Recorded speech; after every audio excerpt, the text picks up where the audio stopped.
because here we have the first match already being displayed on screen. loueMT up against LucifroN, as some stats now come onto our screen. Pretty close, these two. They are pretty close overall, but we gotta give it to loueMT overall. I mean, not just overall, but also the recent tournament performances. Obviously, LucifroN, he did have some downtime in between where he wasn't really actively competing in Age of Empires 4, but he's been back for a while now. But there's always a little bit of rust, the skills that you lose and the skills that you have to rebuild, build back up after a little bit of downtime. This kind of like gives more opportunity here to Lou, of course, as we do see in recent tournament performance. He has been quite strong in this matchup. It's very true what you said as well about the rust. I mean, this is something that's been known for a long time now at the high level of any game or sport for that matter. When the margins are so thin between players and their level, a mere few days, weeks of break is enough to drop you down several placements in rankings, and catching back up is easier said than done indeed. But LucifroN, being such a veteran of RTS and AoE4 as well, of course, didn't take him too long to establish himself once again pretty firmly in the top 8 here. Absolutely. And he is kicking it off here on Frisian Marshes with the Byzantines up against loueMT on the Jeanne d'Arc civilization. And I mean, this is going to be a pretty interesting one straight off the bat. I mean, we do know Byzantines, of course, being that like really, really strong civilization just all throughout at the moment. Like, I feel like Byzantines, they just don't have a straight up counter at the moment. What do you think? It's difficult to say because, you know, whenever we make these kind of statements as to what civ counters which, what map is good on which, there's a virtually endless amount of variables, aren't there? There's so many maps, and the way one matchup plays on one map might be completely different the way it plays on a different map. So making, you know, sort of generalized statements about these things is very difficult to always be accurate regarding that. But Byzantines is so incredibly solid when it comes to most of their matchups and against the other top civs in particular. But it seems like we are already underway here as we spawn into Frisian Marshes, game number 1 here between LucifroN in the color green as the Byzantines, the south side of the map, facing Team Elephant's loueMT, one of China's scariest players, in the color pink as one of his signature civilizations as Jeanne d'Arc. I was almost counting on like a value mining camp there coming up from LucifroN. Not quite the biggest value mining camp, but this is a value cistern instead, though. This one cistern is going to be in range for both the berries, stone, gold, and the food source. Oh, look at this. loueMT already going out onto the map here. We're going to be having a little bit of an early donk action here. This is something that has become more and more popularized recently, I feel like, on Frisian Marshes, with the absence of a lot of the sheep here on this map that we used to have. Players are now more and more investing into these little ponds here, and I think it was like he probably like was one of the first players that made this happen even before the changes to the sheep count on this map. It's true. There's a lot of value to be gained here. There are only shoreline fish within these small ponds, so this is a limited food source, and the fishing ships do not gather nearly as quickly from them as they do from the deep sea fish, having one of the lowest gathering rates for the shoreline fish when fishing ships gather from them, as opposed to villages. But they are mini town centers at the end of the day. These are economic units, and they will be added on top of your villages. So any extra economy that you can get, even though it might be limited on these ponds, is very worth it in the long run. And, you know, facing a civilization like the Byzantines, having one of the most oppressive economies in the game once those systems get underway, which already level 2 now coming in for LucifroN very, very soon as the aqueducts are being constructed at this very moment. You're going to take any eco you can get to try to match Byzantines, won't you? Absolutely. And it's so necessary. We've seen it time and time again, and LucifroN, one of the players here now that does it very aggressively as well. These early cisterns, he's with 3 villagers on stone right now, Myriad. He really, really wants that bonus economy for himself, and it's so strong. It truly, truly is. Getting to like plus 26% very early on in the game, it inherently boosts up your economy by so much that many civilizations, even when they're on like 2TC, even if they make manors, even if they cow boom, all of these bonus economies, they are barely enough to keep you even with the Byzantines on 1TC. At the end of the day, right, on top of the gathering rate from the cisterns, it's that olive oil as well, right? You essentially have a completely secondary food source to just pump units. It often reaches such a critical point for Byzantines where the vast majority of their army is just olive oil units that they didn't even spend any food on. And it's so potent and powerful if you don't harass them early on. Byzantines, that is one of their weak points in the game. Early on in that premature feudal age is when they are most vulnerable to attack and can be exploited. However, that is easier said than done, even up against them. Plenty of defensive bonuses. The Akratoi, of course, allowing their villagers to be way sturdier and deal significant damage. The Limitane, one of the premier spearmen in the game, more impervious to arrow fire with that shield wall. It's not like attacking them is easy. Yeah, absolutely not. I mean, they do have a lot of defensive capabilities as well. Of course, with the Akratoi, for example, with the Limitani that are basically like pseudo-tanks against like an outpost rush, where sure, maybe you get an outpost up, maybe you're able to deny the berries for a bit. The Byzantine players in many situations can just pump out a couple of those Limitani and then burn those outposts down fairly easily if you're not like on top of it with your own timing afterwards. Seems like Louis did settle for 2 docks at this point in time before going for that age up. Wood gathering is still heavily underway for him. Meanwhile, the School of Cavalry is now coming up with 3 villagers. So taking his time, Louis is. You want to maximize the night timing whilst at the same time maximizing the experience gain on Jean as well to get her to go to that level 2 fairly quickly after that feudal age. Now, seems like 3rd dock is going to be on the way now, and this is good. You want to trickle them in one by one because there's so many pawns, so much food to obtain. And, you know, typically we see JD or French for that matter go for that pro scouts on most standard maps, but this is not a standard map. Yeah, it's really not. But as you mentioned, like, love how Louis trickled them in. And you can tell by the amount of population space that he has, he's trickled them in whenever he, like, felt the need to build a house. Instead, you just invest 100 more wood, and you get a dock with it as well. So very, very nice timing there from Louis. Definitely looks like something that's been practiced. This does not look something that he's just doing on intuition. Same though for LucifroN at this point in time, 5 minutes, and there's already the 5th cistern coming up now. So his economy, it is in full swing now. All those villagers on those berry bushes, he's going to be swimming in olive oil here at the end of the day. You mentioned earlier, we did see LucifroN having those 3 villagers on stone, and Louis makes his choice here. It is going to be the woman at arms JD here. Apt choice up against what is likely to be plenty of Limitane coming in here from LucifroN, but instead, actually opts for the mercenary house, so going for full greed here, LucifroN is... Oh no, my mistake. The Limitane are also in the field, we just didn't quite have the barracks in view here, placed at the back of the base. But, you know, LucifroN did scout those docks from loueMT, so naturally, you'll overcompensate on the stone to get those cisterns up even earlier, knowing that the initial night is going to be delayed here from loueMT and is going to be able to reach that level 5 nice and quickly, and already in our own position.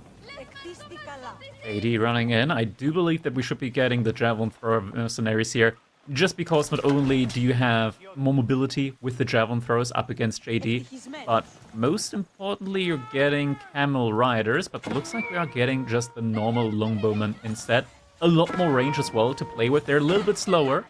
Their base damage isn't quite as high, but they attack a lot quicker. Oh, but you gotta be so careful with this, Myriad. This is so dangerous. Suddenly all of those villagers losing like half of their HP there with a single twirl from that lady. Yeah, a simple misstep can be very costly here for LucifroN. Of course, one smite is not going to be enough here for loueMT to kill all of the villagers, but that's a lot of damage done. And as the knights come in, as the archers come in, all of those low HP villagers, once they do have to move out further onto the map, are so much more vulnerable to getting picked off. Now the aqueduct itself is under fire from JD. These spears, I mean, there's so many spears, right? You think they can easily take JD, but you don't want to trade away health for no reason, even if they stay alive. It'll make it so much easier for the archers and the knights to pick them off later. Now we see the beautiful water escaping from that aqueduct as damage has been dealt. The longbows are out, the first batch on the field now for LucifroN. And the longbows, they're a fantastic general unit here for the Byzantines.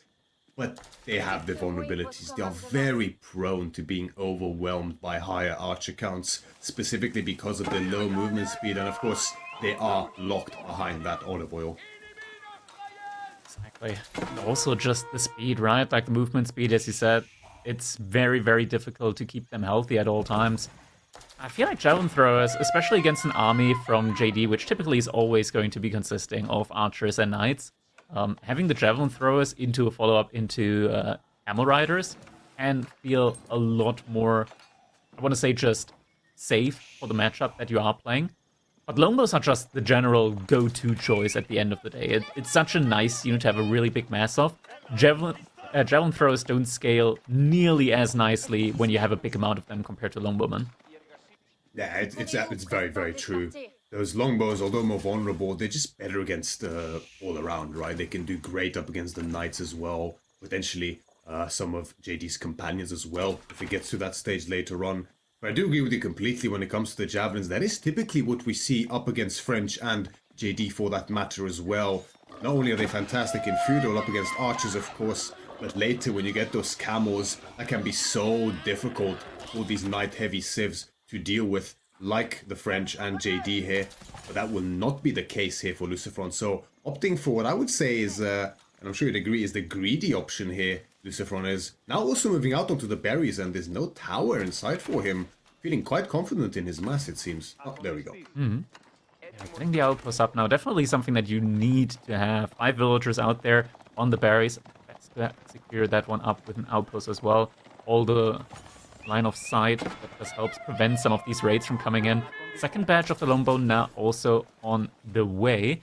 And now we're getting to the point where the longbow mass starts escalating quite a bit. We're now at the point where we can start two-shotting archers, like one more batch, and we'll be able to start almost one-shotting the enemy archers. And yeah, this is the point in time where Louis kind of starts having to do something, and we can see him preparing for it. He's massing up more and more knights, he's massing up more and more archers. He can rely for the time being on all of the food income that he's getting from his little pawns there. Currently 5 pawn stock, and we should be at roughly like a 12-13 count in the fishing ship department. No villagers have been lost so far except for JD, so yeah, should be roughly 12 to 13 fishing ships out there at the moment. I'm particularly curious about the level of investment in this feudal age that we will see from Louis in particular here.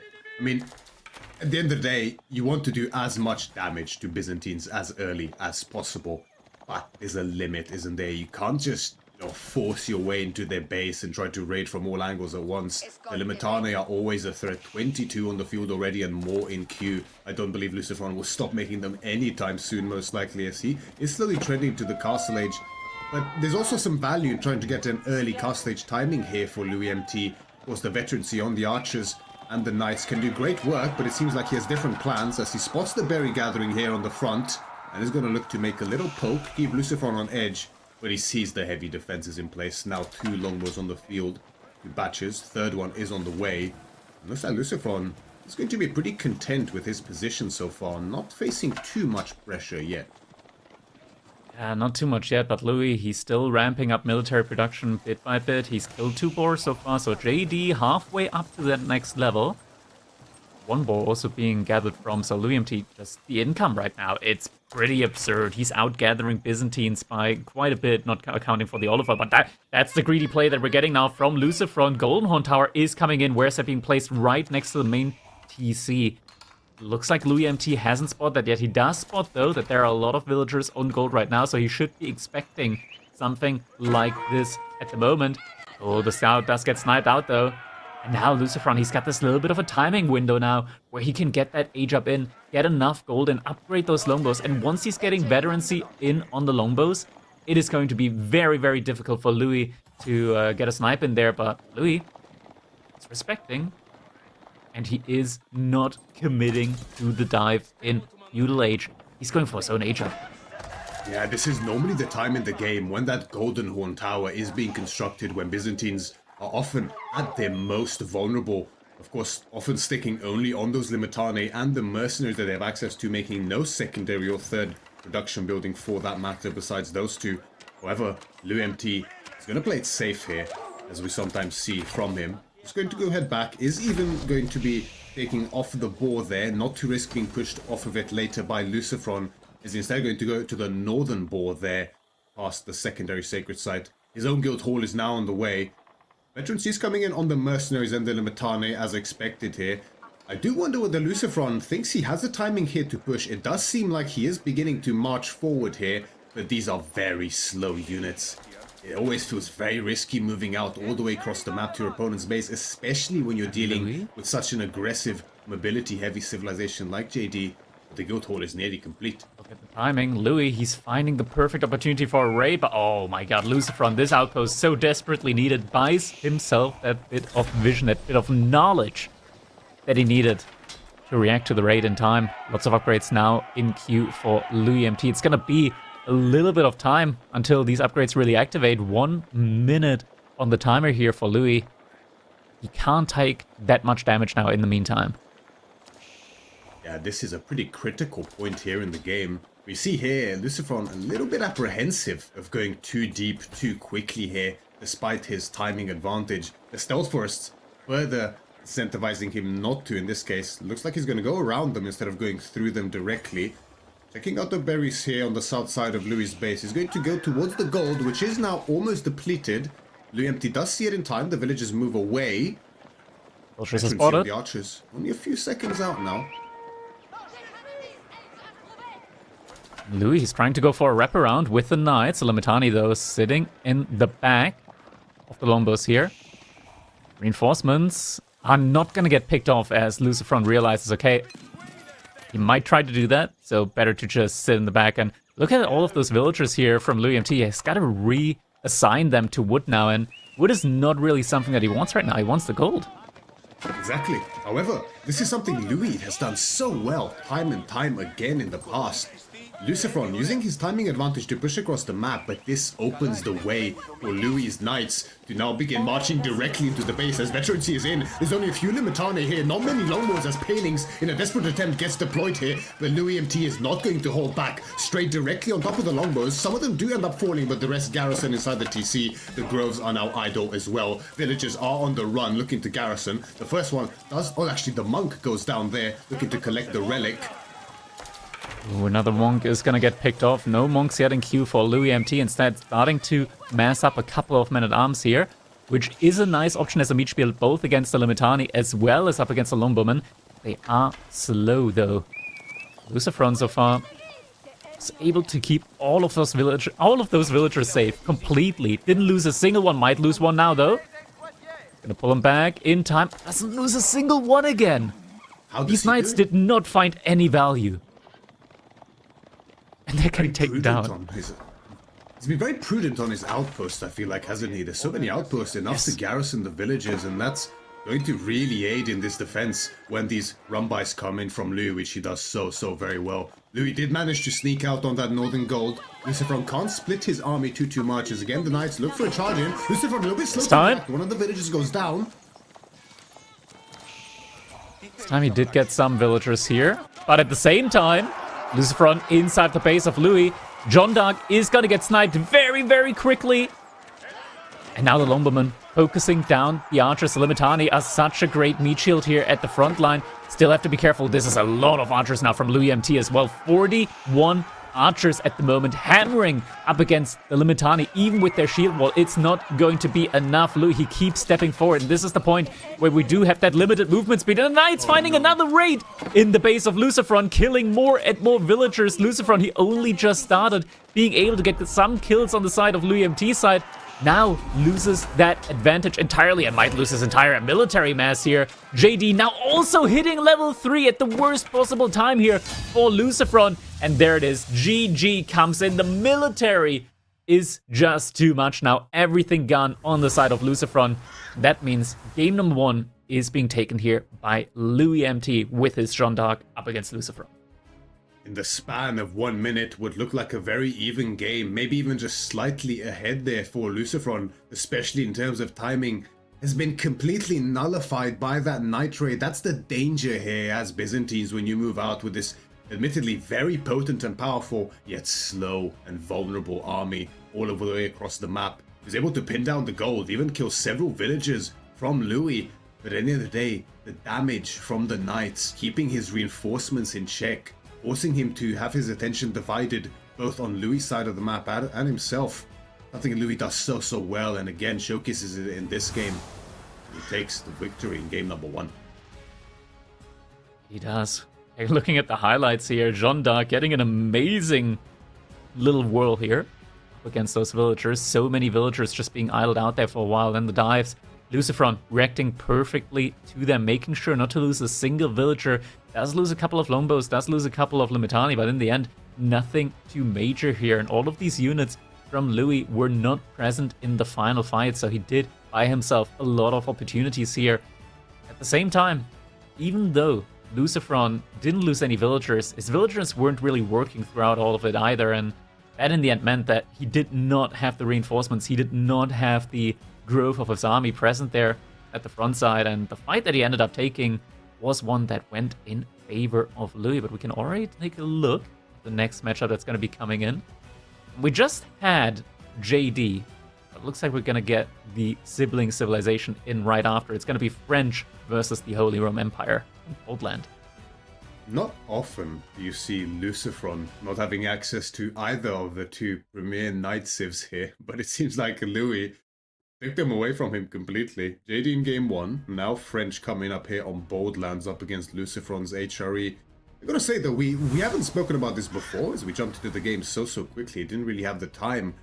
But I was particularly surprised by the Byzantines pick on Frisian Marshes. It's not a civilization you see picked here very often, do you? It is a civilization that I feel like you can make them work on most land maps in general. And Frisian Marshes is like one of those maps where there is quite a lot of distance between you and your opponent, right? So typically a map where Dark Age rushing isn't quite as precious. And you mentioned it earlier, Byzantines, they are kind of prone to like that Dark Age aggression. So immediately on Frisian Marshes, that's like one of those maps where you do have some nice benefits going into it as the Byzantines. And I feel like especially ever since they reduced the sheep count in total, it's been even more in favor of Byzantines, as other civilizations will need to go out on the map in order to get resources. Something that I think we've seen a lot more often recently is like the Hippodrome approach as well with the Byzantines. I feel like that could also be quite nice and quite punishing other civilizations that need to go out on the map in order to collect resources. It's true, right? I mean, you turn what is essentially a disadvantage through that tower rush into an opportunity with the Hippodrome, right? You're going to have those very potent horsemen when you activate the Triumph ability. So, without a doubt, there's potential. And of course, many people do forget, but fish do in fact also give olive oil. But it is so much less than berries at the end of the day that it's kind of not really even worth talking about that much. But these civilizations on Baldlands here, I mean, Baldlands is a very open map, prairie-esque woodlines initially here. But notably, what this map has become very known for is the high amount of deer. As game number 2 is now on the way. LucifroN in the color green yet again as the Holy Roman Empire spawning in the western side of the map. Facing Louis, now leading by a game. In the color pink as the French, another knight civilization for him here. He's going to open with that Dark Age wheelbarrow here. Such a very nice little starting build here for the French.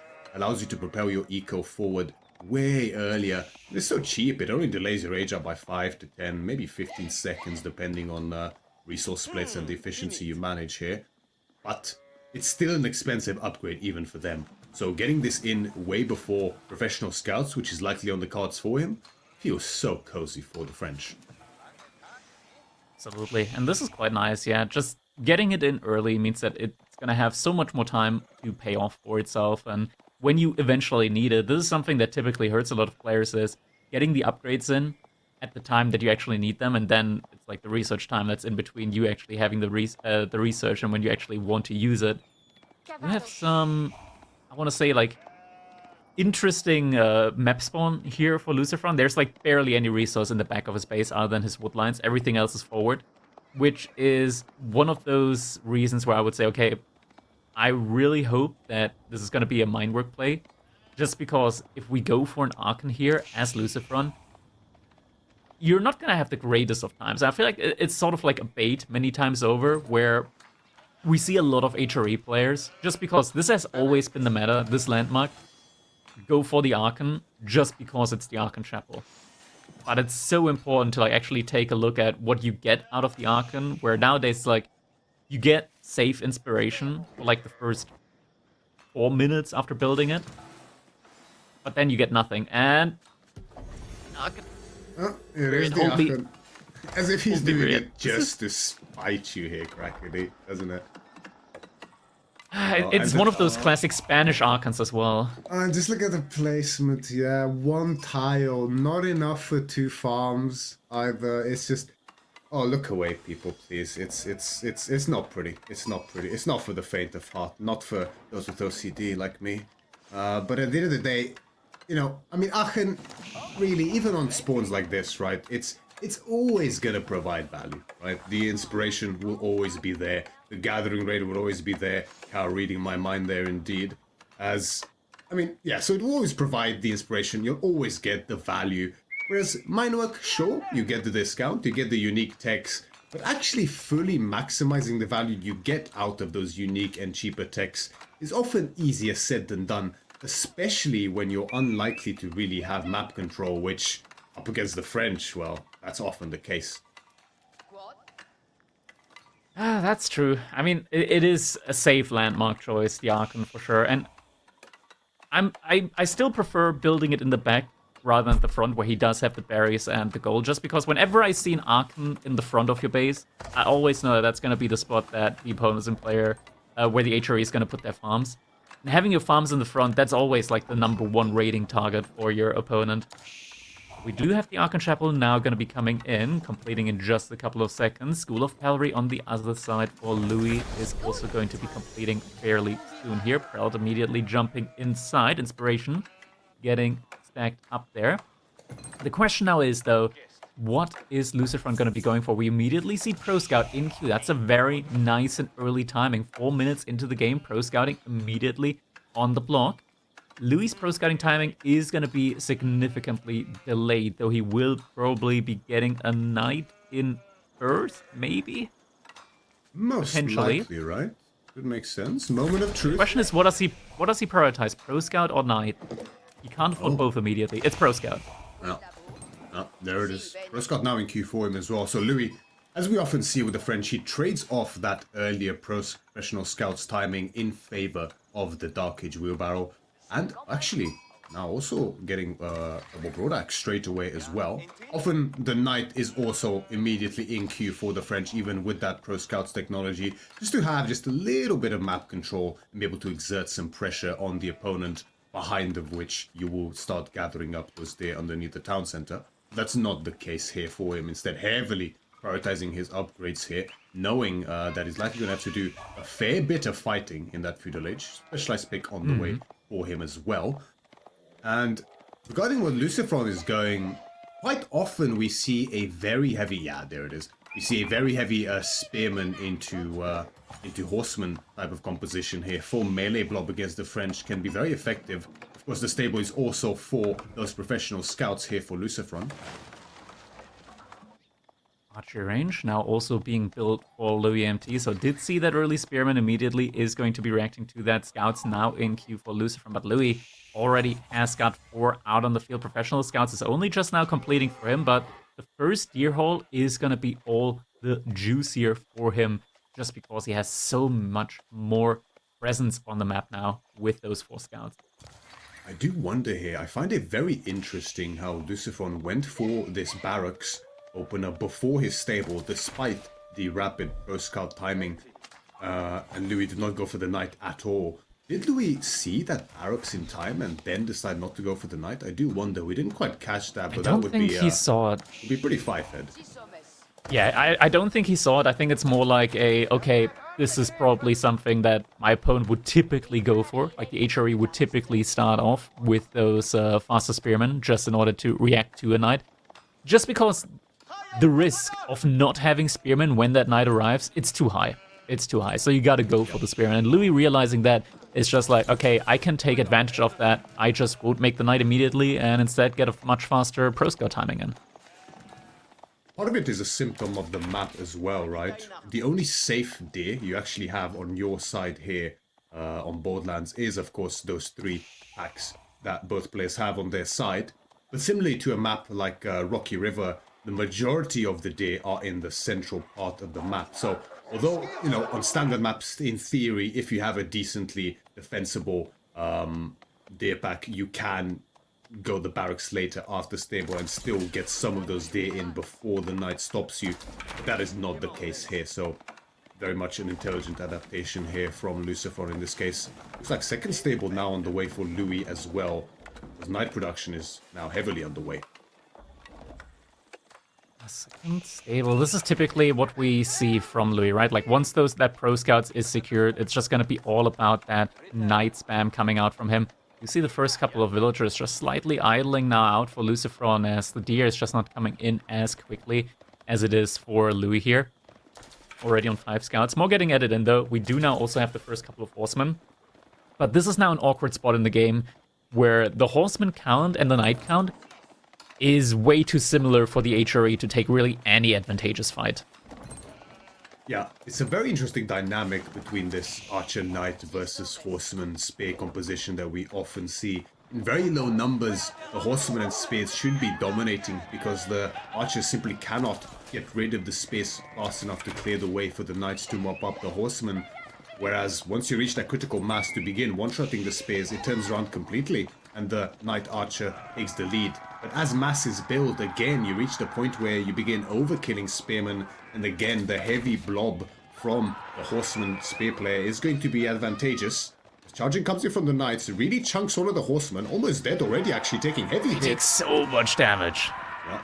LucifroN might consider just sending the horseman back for a little heal up there from Pearls, but instead, it kind of looks to me like he's just looking for the H-up play now behind this. He's already got a lot of resource in the bank. He just needs to be really, really careful as those knights are circling around. Has 7 outposts, though, on the gold. But the outpost on the gold also kind of, like, tells Louis here, potentially, okay, this guy might be looking for an H-up sometime soon. It could indeed, but it's, at the same time, it is hard to tell, isn't it? Only 4 on gold to age up. That's not something you typically see. LucifroN, slight lapse of attention there, does eat a charge from the knights into his horsemen. Heavy damage dealt yet again, but none fall as of yet. Louis circling around with these knights like a shark yet again. Ooh, LucifroN, does he realize in time? That's going to be a scout going down for sure. Same time. Wait, was that? No, that was a spearman, okay. I'm getting picked off at the top side there. LucifroN banking quite a bit of food behind this as well, so he has a bit of a buffer in case he needs to quickly produce some additional units in order to defend here before the H-up. But now the Regnitz does come in, 7 on it, not rushing it too much, so no excessive greed here from LucifroN. Secondary stable now being dropped, so it is going to be knights as the unit of choice once he reaches that castle age. Definitely a good choice, even the third stable now being added. Of course, the knights will be way stronger than the French knights, being an age ahead here for him.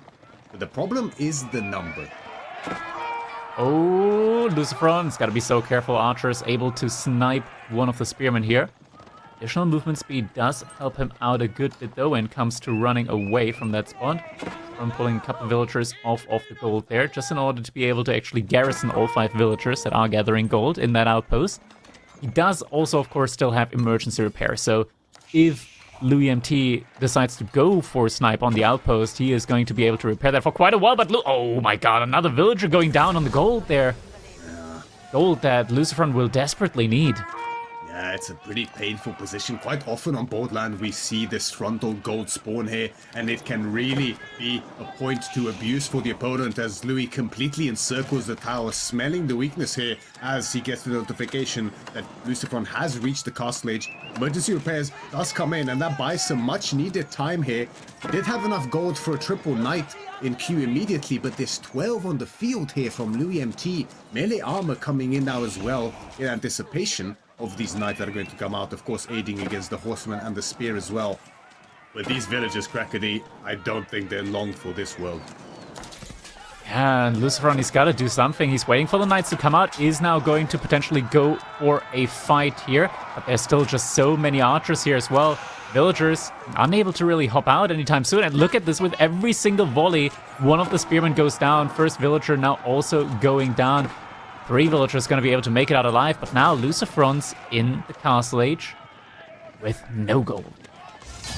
No gold, and that's it. I mean, That's all you had to say, as LucifroN, realizing the struggle he is put under here by loueMT, does tap out, and GG is called. Louis, in a very quick game, takes an even bigger lead in this set, now leading 2-0.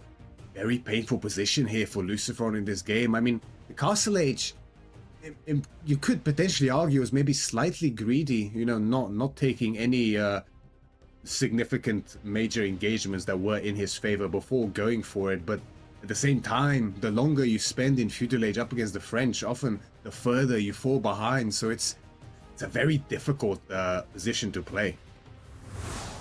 Yeah, 100%. And in the end, LucifroN, he's going to pay the price for that one. Next up, we are going to be looking towards Dry Arabia, where we'll be seeing loueMT on the Chinese. The Chinese civilization that did make it through today, as both players had to prior ban Holy Knights Templar, as there is Holy Island in the draft for them.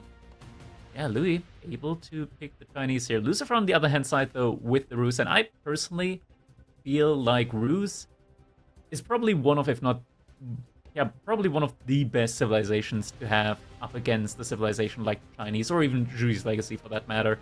Just the tempo play with them, the benefit that your knights get with Boyar's Fortitude, the amount of food that you get with the high trade house where you don't have to add in farms. It just all combines into you just having basically the same thing that your opponent does, as in like mass cavalry, but yours is just better. It's true.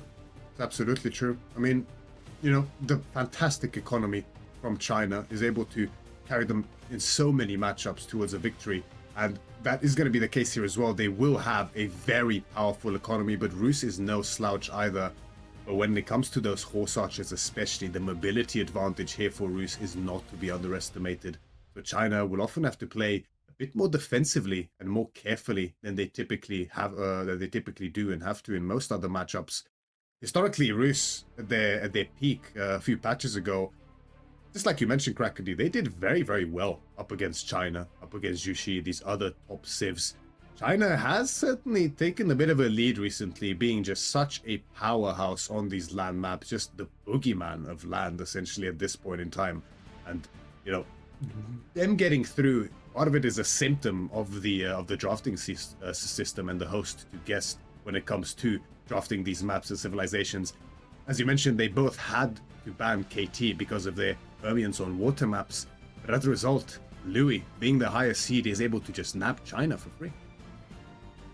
Yeah, and that is quite the rough one. I still would favor Rus in this matchup, so it's going to be very interesting to see how LucifroN's going to fare up against loueMT here. 2 points down now at the moment. Louis looking strong on the match point as we go into our game number 3 of LucifroN spawning in as the Rus in the color green.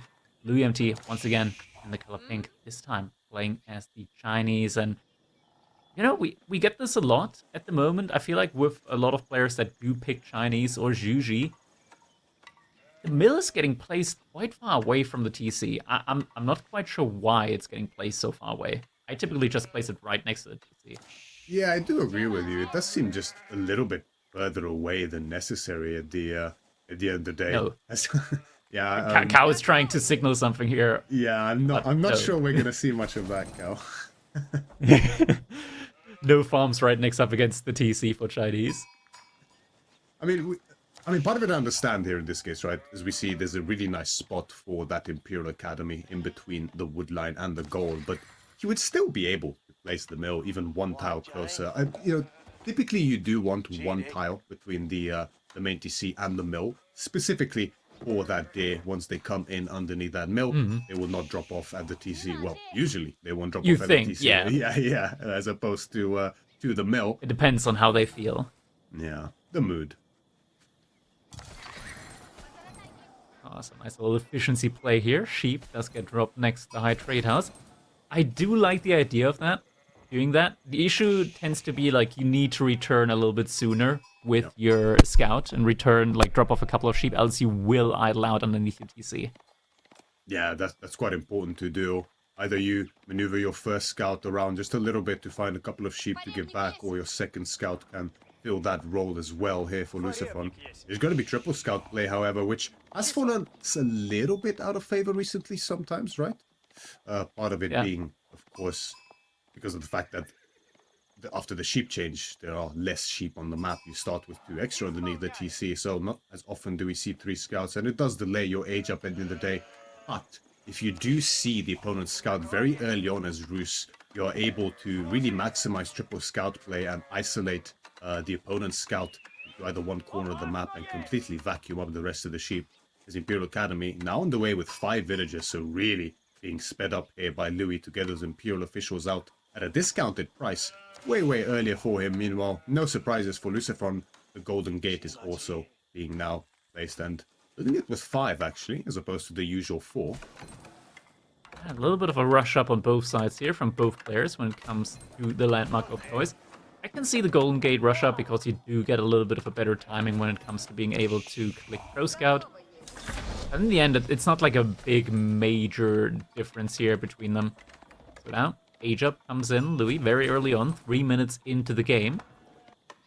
He did rush it up, getting the first Imperial officials in. Will most likely just be a Pro Scout v Pro Scout type situation here. The question is Louis going to be investing into barracks first, or going to be investing into the stable first?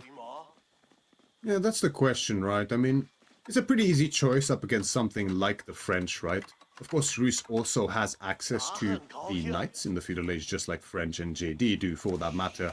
But they do not start with a stable straight away, as the French do, or JD with the School of Cavalry, so they won't likely go Knights as earlier for that matter. So you might look to instead just go straight for your own scouts here as Louis China, and look to vacuum up that deer ASAP, and then potentially you can just make some horsemen to harass the scouts from Roos. But any choice could be potentially viable here for him. It's like LucifroN just lagging a little bit with the food necessary, or the wood for that matter, to sell to get that gold, but he does get the age up in earlier, so his secondary ticket will be in earlier as a result. Oh, there he goes. Have that food sell. Yep. So gold, just a little bit shy, just 50 more wood needed, and the Pro Scout will be in queue for him. Pretty good timing there for him. Louis trying to rush it up behind him as well, and look at that. We do have some scouts just being annoying here on the gold.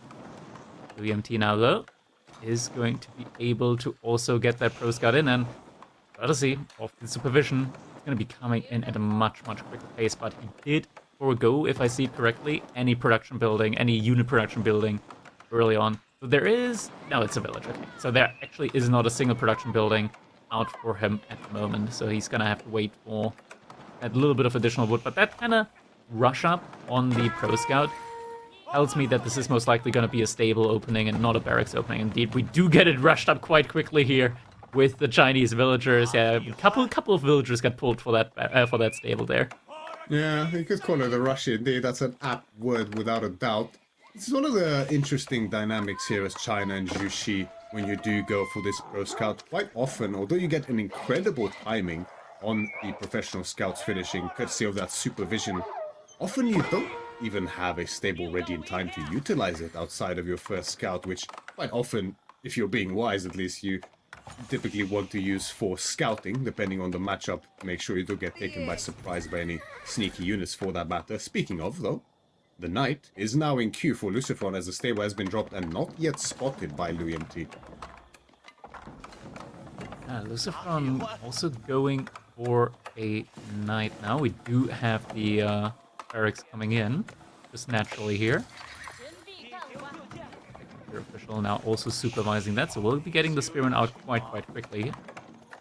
Already up to 6 scouts out now at the moment from LucifroN, so he's getting those deer in very quickly, even trying to take some away from Louis' base, from the looks of it. Gonna spot that one out. This one is going to have to be dropped.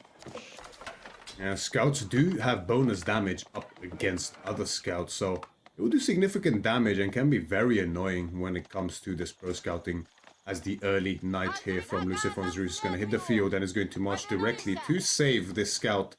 As the day gets dropped and is in turn, of course, picked up by Louis. Scout in turn as... Oh, looks like he wants to get another hit, but the Knight is here. Oh, he did really want to bring that deer back and is going to be able to do so, at least for the time being, as we do now also have a visitor here. The spearman is going to be saying hello, followed up by his brother, spearman number 2 as well. So Louis is going to be able to bring that one back after all. LucifroN will have to respect that that spearman switch up now. Does still have quite a lot of wood in the bank, so could be that soon we're seeing like that big sell-off into with the Golden Gate. To be going for that fast castle play, as LucifroN does have a good amount of food to play with as well. And yeah, around the back woodline should be relatively easy for him to be able to get that high trade house up. That's a lot of cactus inside of the mill. Luckily, we are getting the examination upgrade in as well.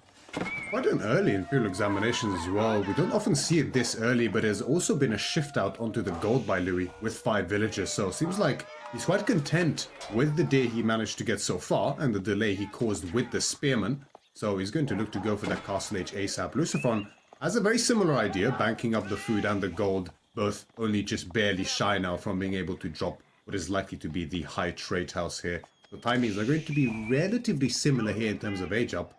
But Louis, of course, playing the China, is likely going to actually finish aging up considerably earlier here than LucifroN. No tower on the gold for him, so not too worried about that knight. The spears are on the field. Great house now coming in. Louis very, very soon going to be able to follow this one up. Yeah, this is an interesting one. Louis as well, he pulled completely off of wood. He does still have a good amount of wood left in the bank though for him. Ooh, Knight has to be kind of careful here. That scout is on very low HP and might actually get sniped here by LucifroN. Does manage to pick that one up. He will most likely be brought back for loueMT at the end of the day though. And now Imperial Palace also coming up here. LucifroN, quite a conservative high trade house there, being placed very defensively on his wood line. Might have been potentially worried about a bit of a dive out of nowhere from loueMT for that matter, or just wants to optimize the timing and minimize the idle time on the villagers, placing it as close as possible. I do believe that both players got a relatively even amount of deer. I think LucifroN might have been able to take one of the deer away from Louis. Overall, though, still pretty even. But if things are even, they're most definitely not even, because LucifroN now with the age up is going to be able to continuously spawn in those deer from the high trade house. And like that, 4 production buildings out for him. We do also have the monastery up. loueMT, he's going to be going all in on that knight spam now. LucifroN, it's going to be some knights as a front line, but mostly going to be going for those cav archers, which in mass are absolutely incredible against just about anything that you can make.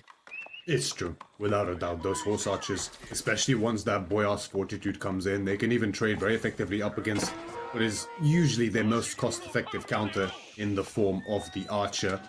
Louis, like you mentioned, is going to be a heavy priority into knights here, which I always feel, although is the right choice initially in the cast stage, can often be a bit of a trap the longer it goes, because although with the charge, of course, you are able to get on top of those horse archers, charges are few and far between with a significant cooldown, and once the charge is off, the horse archers can kite you very effectively, and although the knights, certainly very durable, at the end of the day, against the massive horse archers, they won't do too well. The spearmen get caught a little bit out of position, camping the relic here, and are going to get kited by the horse archers, so relic is secured there for LucifroN, the first one on the way home for him. The lancers with the charge. Save the cavalry archer there, and there's still a lot more in queue as well. Louis, he's already got 8 knights out though. This is going to be a dangerous timing at the moment now, I feel like, for LucifroN, but if he's able to bide his time, if he's able to get out of this alive, the scaling from his units should be a lot better. Knights are starting to go down though, not a whole lot of microing coming in here at the moment from LucifroN. Needs to be careful, more kiting gotta be coming in. Just do so now. Gotta be really careful, as there is just this huge number of knights at the moment at his gate. Yeah, this is a very brutal timing here from loueMT. This must be the result of a double stable supervision here coming in for him. So many knights on the field here. Meanwhile, LucifroN, there's no economic upgrades. There's no blacksmith upgrades either behind this for him. And now being dialed over under the TC here for him. Iron on the Mesh already in for loueMT level 1. Level 2 now on the way as well for him. So these arrows are not going to do too much for him. One villager went down. The horse archer numbers are already dwindling rapidly. And this is what you want to do. You want to keep the numbers as low as possible. And just like that, there's simply no horse archers left. LucifroN, he was just very, very much committed, very focused on getting those relics in. And sure, he's getting the relics in, but they're being returned to a base that is completely devoid, completely empty. There's just nothing really working for him here at the moment. Wololo! Almost. That would be something that would have been so huge for him here, getting one of those knights converted from his opponent. Not gonna be the case now, though, and once again, the cavalry archers are just going down, not enough microing coming in there. And now the economy in the backside is also being idled out. Behind in horse archer numbers compared to knights is not a position you ever want to find yourself in as the Rus player here. As LucifroN looking to desperately shift villagers left and right in his base, save as many as he possibly can. Only losing 2 so far, but the third one has now gone down as well. Make that a 4th, 5th on the way as well. 6th soon looking like as well. The units, the horse archers and the knights, as they come out, they just get killed instantly by all these knights here. Another Wololo coming in here. Looking like, oh yeah, he's going to look to trap the lancers. Oh. Looks like they might just get Wololo. 1 falls down. 2! That could have been so much worse. 2 even. Gets the second one in as well. Is this going to be enough, though? I doubt it. I still doubt it. And there it is. GG comes in. A clean record time. 3-0 here from loueMT up against LucifroN. loueMT looking to speedrun the winners matches here in round number 1 of our winners day here at EGC Masters Fall. I mean, I did not expect this match to be so quick. Louis putting on a clinic here. Absolutely, and all 3 of these games so far, they got decided by Mass Knights in the end, it feels like. I don't even know what to say. I mean, that was just brutal, the timing. The double supervision on the stable. I mean, I would have thought, Rus can probably match the timing somewhat, but I think naturally you want to get the relics in this position as Rus, and China as well for that matter, so that is likely what you're going to be focused on. And going for both horse archers and knights is without a doubt the prudent choice here, but the issue is that initially your numbers will suffer because of your diluted composition, running 2 unit types as opposed to just 1. So when it comes to these engagements, it's not nearly as easy to take them. Yeah, I feel like there was also just that little bit of a lack of hiding initially, and as mentioned, like once those Cav Archer numbers suddenly get lower and lower, the Knights suddenly do reign supreme. They don't take as much damage anymore. As you can see, the Cav Archers here just struggling to finish off these Knights. That's typically not something that we tend to see. Typically when Cav Archers are coming in, there's enough of them to like almost one-shot these heavily armored Knights, and that not being the case here. Last-ditch effort, Wololo coming in, and honestly, great value to be had from that Wololo. At this point in time, it just wasn't enough. 34 to 50 in the economy count, and in the end, loueMT able to get a quick 3-0 victory up here against LucifroN now after Baldland, Frisian, Marshes, and Dry Arabia. Yeah, we didn't even get to see LucifroN's magic at work on Holy Island. He didn't actually pick it in the end, which is a little bit surprising. Normally, the Spanish brothers, of course, heavily favoring those water maps, a force to be reckoned with on them, no doubt. But that wasn't the case here. LucifroN instead, seemingly either confident or preferring the land maps here instead, but in the end, just not working out for him here, unfortunately. And he's gonna lose 3-0 to loueMT. It's not something I expected, I'll be honest.